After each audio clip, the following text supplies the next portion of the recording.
great energy. Y'all make some noise. Woo! Listen, I hope you are kicking off your week on a high note and y'all are motivated to be even more productive and successful as this week offers you new beginnings and harmonic vibes. Y'all, speaking of a vibe, a mood and a vibe, as Reagan would say, y'all give it up for my Vibe Kings, the band for the culture. Hey! What's up, guys? Hey, I'm honored for you to call me king. Hey, let's Hey, go. Let's go. okay, come on now. Listen, so did y'all get to sit back and relax, enjoy a little bit of your weekend? That's always funny. That's a It's trick always question funny right to there. this. And fellas, I don't know what y'all came to do, and I don't know what y'all came to do, but you know what I came to do?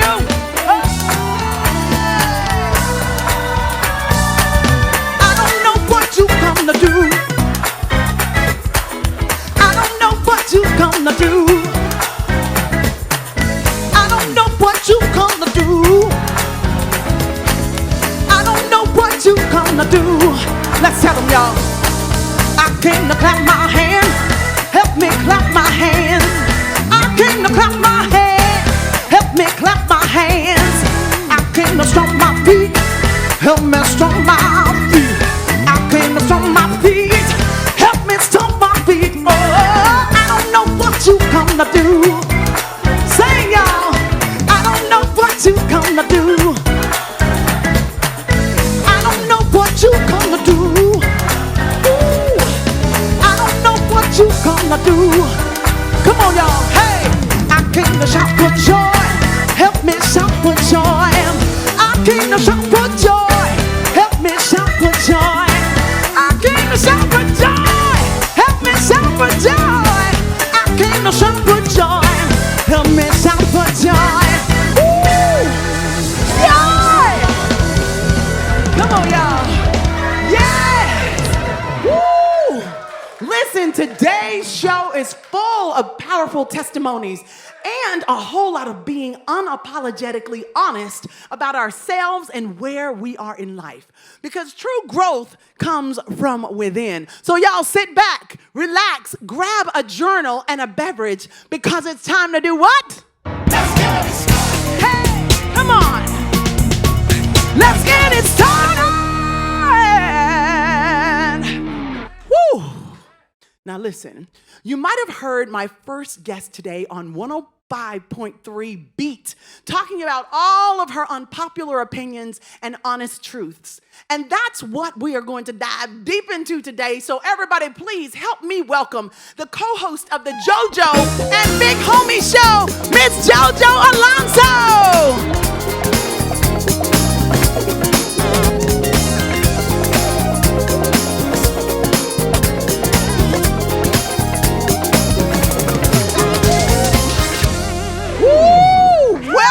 Hello, JoJo. Hi, how are you? I am fantastic. How are you? I'm amazing. I'm blessed. You are amazing. You are blessed, and you got the fashion memo. Okay. Okay, y'all give it up for the pink dress. So listen, you have a top night show on iHeartRadio, the JoJo and Big Homie Show. Congratulations. Yes. Ooh, thank you. You're so welcome. How were you asked to be a part of it as a co-host? Ooh, okay, so we go kind of way back. So me and my co-host, Big Homie Kodak, I love you. We started our podcast about 2 years ago, and what we did was we would just go to different events like showcases or concerts or car shows, you know, things like that. And we would have our own camera, our own microphone. We would just go through and just basically run up on people and ask them for interviews. You just run up on them? Yeah, just run up on them like, hey, it. what's going on? Can we get this interview? And it just took off from there. Like our hard work, our dedication, and someone seen it. They sure did, because you've done a lot of major interviews with celebrities. Can you share with us some of the amazing people that you've run into that was a dream for you? Dream for me? Yes. Good list. Let's say I'm a huge fan of Brent Faiyaz. So that was one. Brent Faiyaz, Jeezy. Come on. He's very prominent in the Atlanta hip-hop world. So, and there was a lot of others. You know, I interviewed the cast of Sisters for BT Sisters. Awesome, yes. And I made some real good connections there as well. That's amazing. So the list goes on. There's a lot of people that I interviewed that was just amazing. So, Yes, like you. Oh, thank you. Okay, come on. And We gotta like turn you. it back around. Like you. Thank you so much. I appreciate We gotta that. pass the niceties back around. So a lot of people don't realize how much you've had to sacrifice to be successful in your life, in your career, and in this industry. What are some of the sacrifices you personally have had to make? Ooh, a lot of them. Okay, so let's go down the list. So I have a daughter, six years old. So a lot of times I have to sacrifice time Yes. with being with her. I feel like we could be doing more together. So time with my daughter, you know, just to focus on building my career, building my brand. And another thing is sacrificing money in a way, because a lot of people don't understand that in this industry, when you get into it, there are a lot of things that you do for free. And you do it for free because, you know, Exposure. exposure. Exactly. Exposure.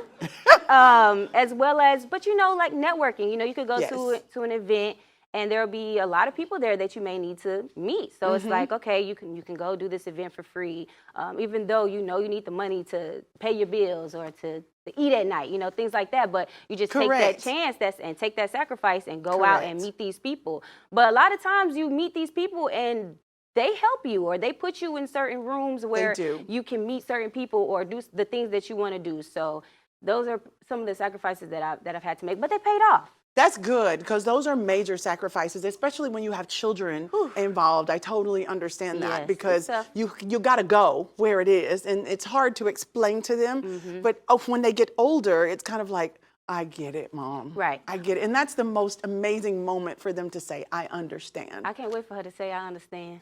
Because right now she's probably standing in front of the door and blocking where you. Going? Can I go with you? Where are we going today? We ain't going nowhere. But I will say, we charging now. I ain't doing that for free. That part, come on. Okay? So JoJo, we got to get dressed to go out the door to do what we do for free. No, we got to put shoes on. Lashes. We got lashes. You know, you got to look the part. You got to look the part. Yeah. So while you're trying to impress, dress to impress, it's costing you. Cost. But it's an investment. It is. And it's an investment that's worth it. So what are some of the obstacles you've had to overcome being a woman in a male-dominated industry? You're that girl. Come on. Ooh, okay. Oh my goodness. Okay, so I'll say a story. There was a point in time to where I was, I applied for a job in the industry, and I was told that I wouldn't get it because I was too pretty. And pretty girls don't like to work. Oh. Yeah, that's what I was told, and it was crazy because I ended up getting the job. Ended up being the most hardworking person that they had in the whole building, and I did multiple things, not just one, you know, for the company. So anytime they needed something, they knew they could rely on me. It was like, oh, let's call JoJo because she'll come in when on her off day, to make sure, you know, we're good. So that was one thing, and you know, a lot of times people may feel like like being a woman, you may not have the skill, or you might not have tough skin to deal with certain people in the industry, you know, like if it were a man, you know. Right. They think we're emotional, we're this, we're that, but we show up and then it's almost like you have to prove all those things wrong. Exactly. So it's hard for you to even be yourself sometimes, because I got to prove to you that I can be the person that you think I'm not. Exactly. Instead of me just doing it. You know what I'm saying? My God. It's annoying. It's very annoying. And it's crazy. Come on. My God. Okay. So JoJo, tell me this. You've hosted the BET Hip Hop Awards red carpet before. Can you tell us about that? How was it? It was amazing. Come on. It was so amazing. Because pretty girls do what? Yes, we work. We work. Y'all work just like we do. Come on. It was amazing. So I went on the red carpet, and that was the first time I realized, like, this is what I love to do for work. This is what I'm doing for work. Like, and I love it. So I love getting up and coming to work. You know, this type of energy that I had that came over me, it was amazing. All the different energies on the carpet. It was just, that's awesome. It was something I really cannot explain. And I say that every time someone asks me, like, how was it? And I just be like, but just like that, like I can't get it out. It was so great, you know. That's amazing. So yes, definitely looking forward to do that a lot more. So yeah, it was so many different celebrities on the red carpet. You know, I got to interview a lot of different celebrities, artists, producers, DJs, and was still networking at the same time. Of course, so, you're doing all of this. It was amazing. That's amazing. Yes. Well, pretty girls evolve into pretty women. And so may you elevate so that all of us can do what we love to do on every level. I receive right? all of that. You're welcome. Thank You're you. welcome. We are going to take a break, but we'll be back. Don't y'all go nowhere. We're with JoJo!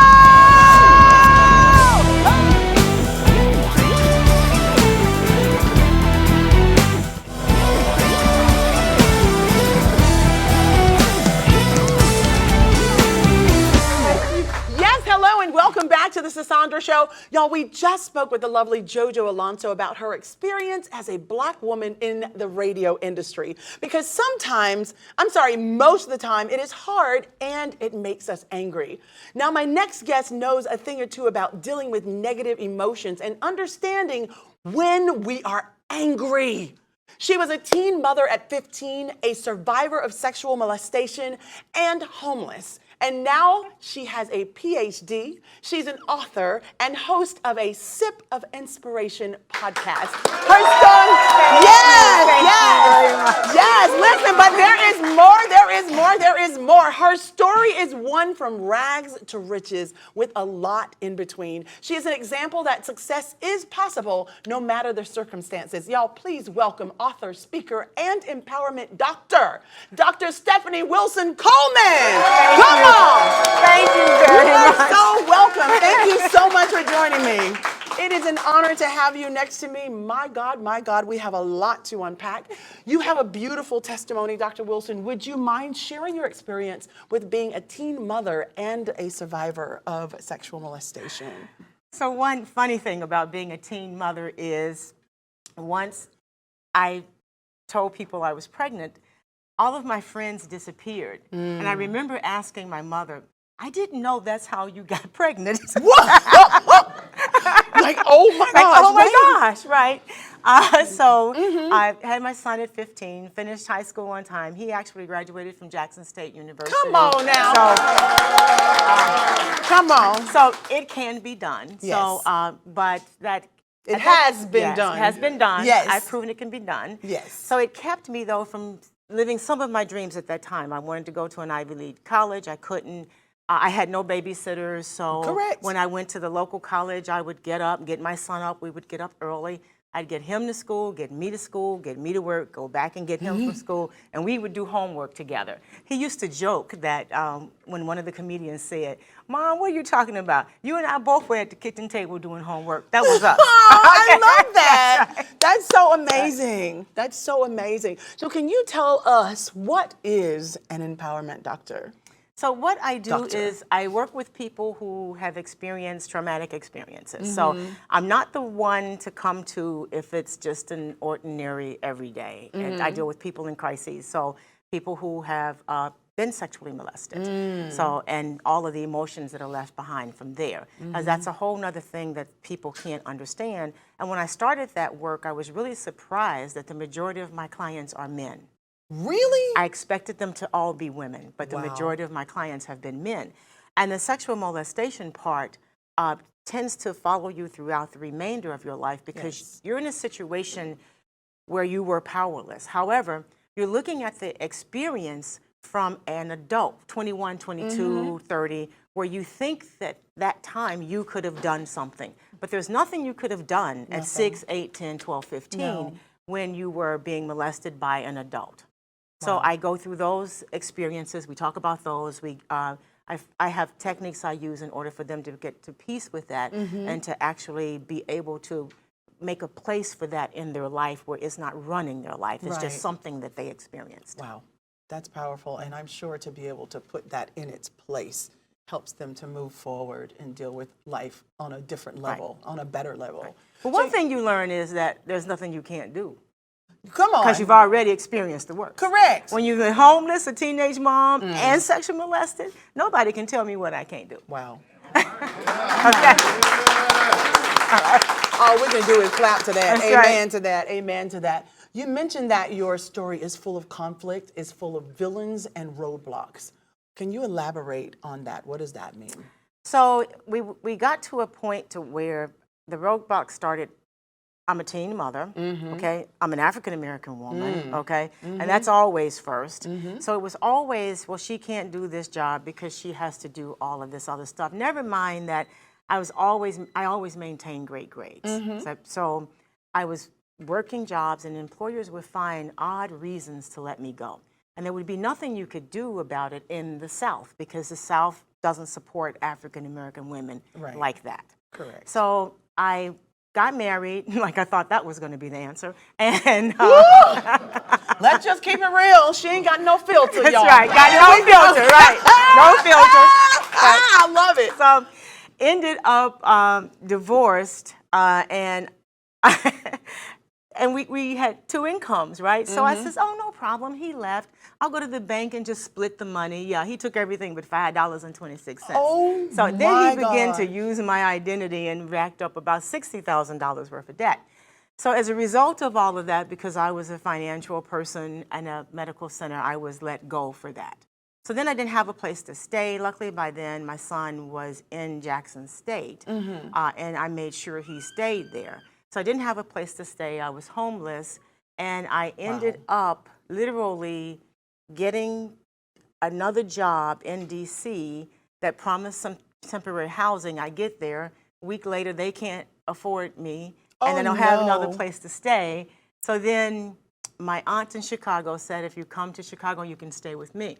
Now, the story behind that, I know that sounds terrible, but you know, it gets better. So the story behind that is... But you lived through this, I lived so through thank this, you for sharing the truth. Yes. So some years before, I was visiting Chicago, and I was on the beach, and I'm a very spiritual person, so I heard the voice of God say, you need to move to Chicago.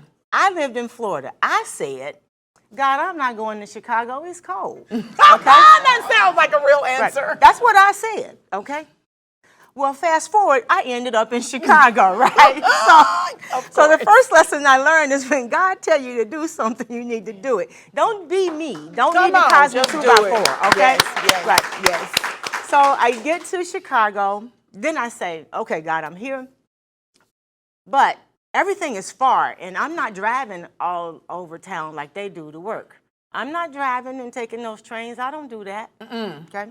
So I turned down jobs. And then one day coming in from the beach, my aunt lived near the beach, right? Hey. She's living the life. I'm living the she life went from now, homeless right? to living The on the life, jet, on the- right? right, I get okay. it. Yes. Right off Lake Michigan, right? That's Oh what my I God, saw it's out my stunning. window. And then this guy called and said, I want to offer you a job. And I said, I told you it's too far. And he says, no, I'm working for somebody else. And I remembered you from when I interviewed you before. And it's just 20 minutes from where you live. Now, I told God I'd take a job 20 minutes from where I live. Okay? And I went in. I says, well, do I need to interview or something? What's the salary? He says, well, how much do you want to make? What? Yes. Come on now. Yes. Won't he do it? Okay. Is the phrase. Right. Come on. And I gave him my top of my salary. Had I known the answer was going to be yes, it'd have been bigger. More. Okay.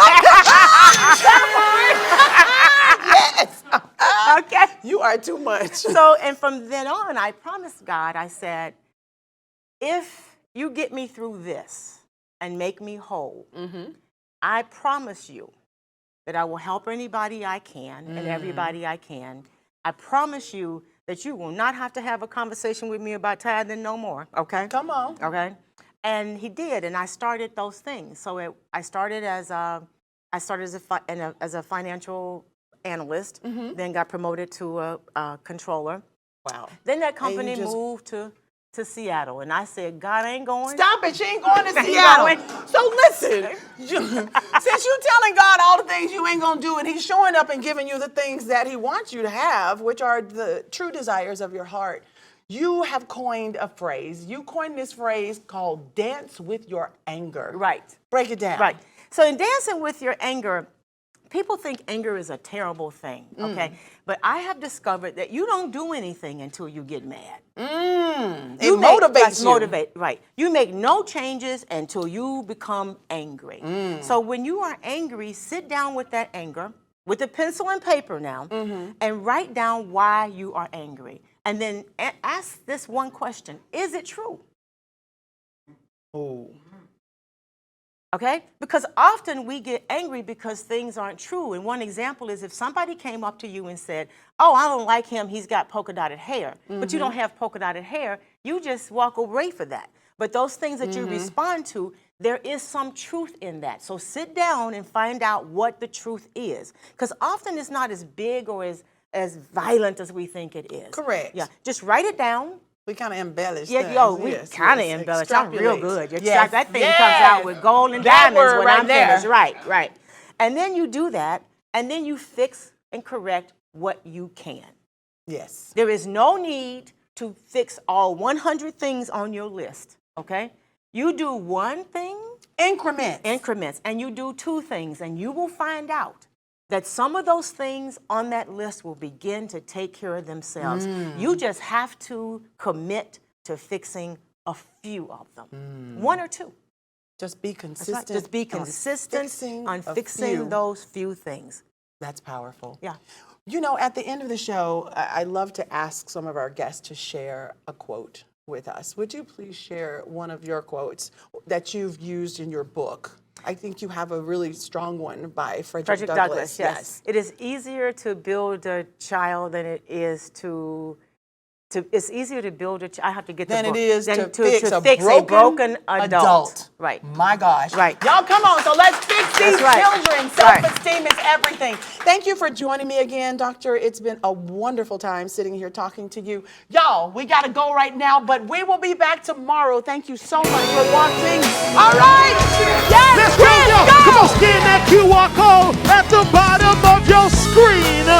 Because we got way more exclusive content for you right here on the Sisaundra Show, only on Afro TV, Comcast Xfinity Channel 16, 23, and Roku. Yeah. Yes! Hello, everyone. If you are at work, at home, y'all drop everything and tune in because it's time for the Sisaundra Show! Yeah. Listen, I'm just kidding. Don't y'all get fired. Don't drop everything at work. Listen, speaking of fired, y'all